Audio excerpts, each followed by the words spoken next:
Job 42, verses 1 through 3 says, Then Job replied to the Lord, I know that you can do anything, and no plan of yours can be thwarted. You asked, Who is this who conceals my counsel with ignorance? Surely I spoke about things I did not understand, things too wondrous for me to know. Throughout the book of Job, Job has been demanding answers of God concerning why God would punish him even though he hasn't done anything wrong.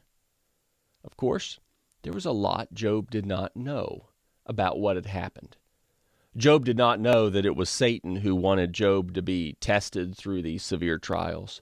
Job did not know that God had held Job up as an example of righteousness.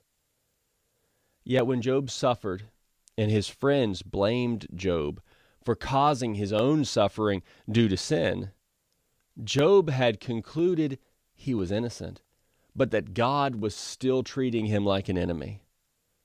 Later, Job realized how insignificant he is compared to God and repented for his words. It's easy for us to get caught up in our own emotions and circumstances, to think we know more than we really do, or are more significant than we really are. We can lose perspective about how God really is the one who knows everything and works all things out according to his will. Yet we can feel justified to demand for God to answer us or to explain how his actions are right. However, this amounts to not truly trusting God, to always do what is right, and to take care of his people. Today's response to hearing God's word is this: don't speak about things you cannot understand.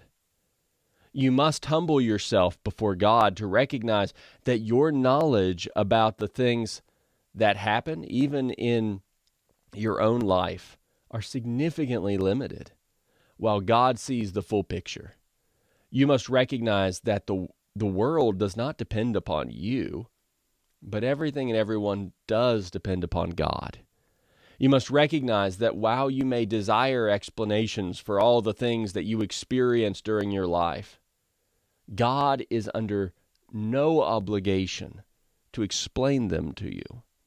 Therefore, you must simply trust in God who is, and let that trust be sufficient.